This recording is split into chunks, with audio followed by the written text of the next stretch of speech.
এটি ছিল সৌর গুহার সেই অলৌকিক ঘটনা যেখানে এক সাধারণ মাকড়সা আর দুটি কবুতর হয়ে উঠেছিল আল্লাহর রহমতের বাহক। এই ঘটনা আমাদের শিখিয়ে দেয় আল্লাহর পরিকল্পনা মানুষের ধারণার সীমার বাইরে।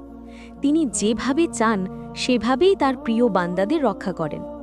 মাকড়সার জালের মতো সূক্ষ্ম অথচ শক্ত এক হেফাজতের জাল তিনি ছড়িয়ে দেন তাদের চারপাশে, যারা তার উপর পূর্ণ আস্থা রাখে।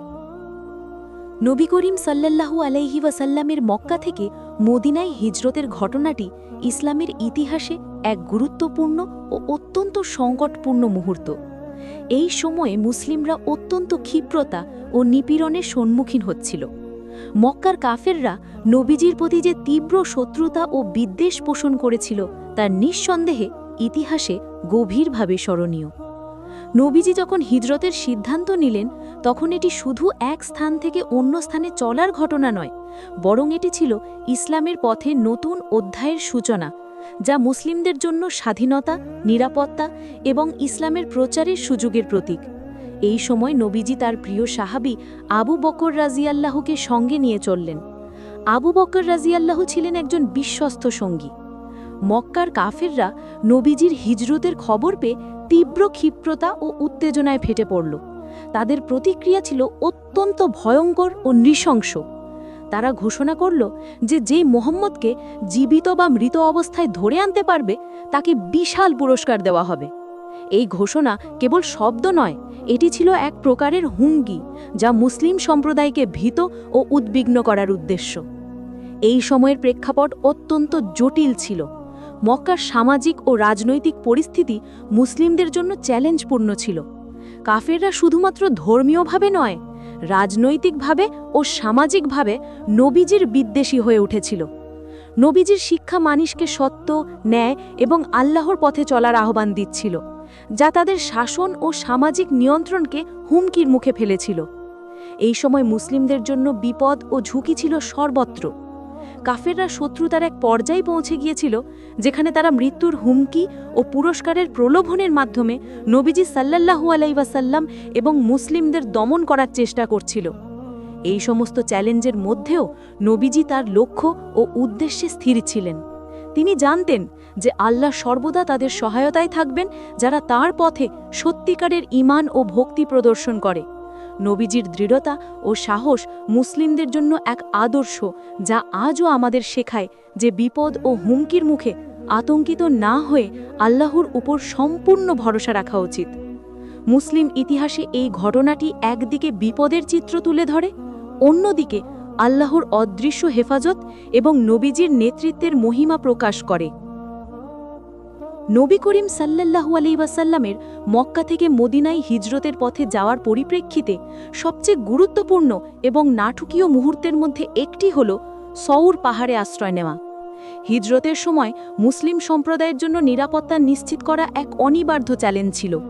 নবীজি ও তার বিশ্বস্ত সাহাবী আবু বকর রাজিয়াল্লাহু যখন মক্কা থেকে গোটনে বেরিয়ে আসলেন, তখন তাদের লক্ষ্য ছিল একটি নিরাপদ স্থান খুঁজে পেয়ে মদিনায় পৌঁছানো, যেখানে ইসলামের বার্তা ছড়াতে এবং মুসলিমদের জন্য একটি সুরক্ষিত ভিত্তি গড়ে তোলা সম্ভব হতো। এই লক্ষ্যকে সামনে রেখে তারা সৌর পাহাড়ের দিকে রওনা দিলেন। সৌর পাহাড়ের প্রাকৃতিক ভূপ্রকৃতি এবং গুহার অবস্থান ছিল অত্যন্ত কৌশলপূর্ণ। পাহাড়ের ভেতরে থাকা গুহা এতটাই সুগভীর ও সুরক্ষিত ছিল যে বাইরের চোখে তার সহজে শনাক্ত করা কঠিন। নবীজি ও আবু বকর রাজিয়াল্লাহু যখন গুহার মধ্যে প্রবেশ করলেন, তখন তারা জানতেন যে এটি তাদের জীবনের নিরাপত্তায় নিশ্চিত করার একমাত্র উপায় হতে পারে। এই গুহা তাদের জন্য কেবল শারীরিক আশ্রয়ই প্রদান করল না, বরং মানসিক শান্তি ও ঈমানের শক্তিও জমালো। অন্যদিকের বাইরের জগৎকে ছিল অত্যন্ত বিপজ্জনক। কাফেররা নবীজিকে খুঁজতে পাহাড়ের নিচ পর্যন্ত চলে এসেছিল। তারা আশেপাশের এলাকা তন্ন তন্ন করে দেখছিল, কিন্তু গুহার অবস্থান সম্পর্কে কোনো ধারণা ছিল না। এখানে দেখা যায় নবীজির কৌশল এবং আল্লাহর পরিকল্পনার অসাধারণ সমন্বয়। নবীজি জানতেন যে সমস্ত পরিস্থিতি আল্লাহর হাতে, তাই তিনি আতঙ্কিত হননি, বরং সম্পূর্ণ বিশ্বাস রাখলেন যে আল্লাহ তাআলা তাদের রক্ষা করবেন।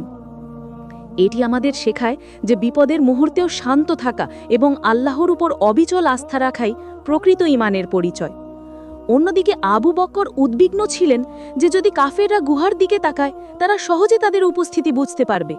কিন্তু নবীজি শান্তভাবে এবং দৃঢ়ভাবে বললেন, লা তাহজান ইন্নাল্লাহ মাইনা, ভয় পেও না, নিশ্চয়ই আল্লাহ আমাদের সঙ্গে আছেন। এই কথাগুলো কেবল সাহাবীকে সান্ত্বনা দেয়নি, বরং ইতিহাসে এক শিক্ষণীয় উদাহরণ হয়ে রয়ে গেছে, যা আজও বিপদ, চ্যালেঞ্জ ও অনিশ্চয়তার মুখে ঈমান ও ভরসার গুরুত্বের প্রতীক। নবীজি সাল্লাল্লাহু আলাইহি ওয়াসাল্লামের হিজরতের সময় সৌর গুহায় আশ্রয় নেওয়ার পর ঘটে ইতিহাসের এক অদ্ভুত এবং অলৌকিক ঘটনা, যা মুসলিম ইতিহাসে চিরকাল স্মরণীয়। গুহার প্রবেশমুখে এক মাকড়সা বুনেছিল ঘন জাল, আর দুটি কবুতর সেখানে ডিম পেড়ে বসেছিল। এই ঘটনা প্রমাণ করে যে আল্লাহ, যিনি নবীজির জীবন রক্ষার জন্য সর্বদা প্রস্তুত থাকেন, তিনি কখনো তাদের সহায়তা করতে বিলম্ব করেন না। মাকড়সা আর কবুতরের এই প্রাকৃতিক আচরণ একেবারে সাধারণ মনে হলেও এটি ছিল আল্লাহর নির্দেশিত অলৌকিক সুরক্ষা, যা কাফেরদের চোখে পুরোপুরি প্রতারণামূলক এবং বিভ্রান্তিকর।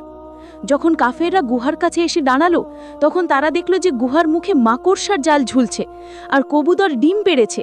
তাদের কাছে মনে হলো এই গুহায় দীর্ঘদিন কেউ প্রবেশ করেনি। তারা ভাবল, যদি মুহাম্মদ সাল্লাল্লাহু আলাইহি ওয়াসাল্লাম ও আবু বকর রাদিয়াল্লাহু এখানে থাকতেন, তাহলে জাল আর ডিম এমন অবস্থায় থাকতে পারত না। কাফেরদের জন্য এটি ছিল বিভ্রান্তিকর প্রমাণ, যা তাদের অনুসন্ধানকে ব্যর্থ করে দিল। মাকড়সা ও কবুতরের এই অলৌকিক ঘটনার মধ্যে রয়েছে গভীর শিক্ষণীয় দিক।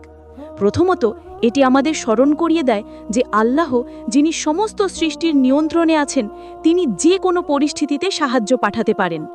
মাকড়সা শুধু একটি সাধারণ প্রাণী হলেও আল্লাহর নির্দেশে এটি গুহার প্রবেশমুখে ঘন জাল বুনেছিল।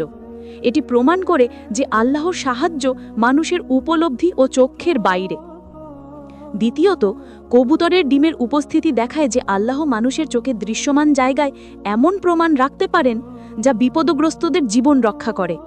এই অলৌকিক ব্যবস্থা ছিল নবীজি সাল্লাল্লাহু আলাইহি ওয়াসাল্লাম ও আবু বকর রাদিয়াল্লাহুর জন্য একটি সুরক্ষার হাতিয়ার, যা তাদের জীবনের সর্বোচ্চ বিপদকেও রক্ষা করেছিল। অতীতে ইসলামের ইতিহাসে বহুবার দেখা গেছে যে আল্লাহ নবীদের রক্ষা করার জন্য প্রকৃতি, প্রাণী এবং অন্যান্য মাধ্যম ব্যবহার করেছেন। সৌর গুহার ঘটনা তার এক অসাধারণ উদাহরণ। এটি শুধু নবীজির জীবন রক্ষার গল্প নয়, বরং মুসলিমদের জন্য বিশ্বাস ও ঈমানের শক্তি বৃদ্ধির এক প্রতীক। কাফেরদের ব্যর্থতার পর নবীজি ও আবু বকর রাদিয়াল্লাহু নিরাপদে গুহা থেকে বেরিয়ে মদিনার পথে চললেন।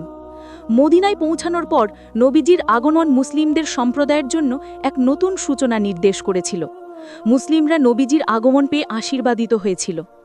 নবীজির আগমন শুধু শারীরিক নিরাপত্তার প্রতীক ছিল না, বরং এটি ঈমান, বিশ্বাস এবং আল্লাহর প্রতি সম্পূর্ণ আস্থার জীবন্ত প্রমাণ।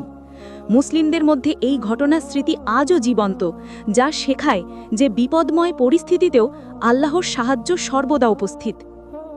এই কাহিনী আমাদের বিশ্বাসকে শক্তিশালী করে। আমরা বুঝতে পারি যে আল্লাহর হেফাজত কখনো নির্দিষ্ট সীমাবদ্ধতার মধ্যে সীমাবদ্ধ নয়। প্রাকৃতিক জগৎ, প্রাণী এবং আশেপাশের পরিবেশ পর্যন্ত আল্লাহর সাহায্যের অংশ হতে পারে। সৌর গুহার মাকড়সার কবুতরের ঘটনা আমাদের শেখায় যে বিপদে আতঙ্কিত হওয়া উচিত নয়, বরং ধৈর্য ধরে আল্লাহর সাহায্যের উপর সম্পূর্ণ আস্থা রাখা উচিত।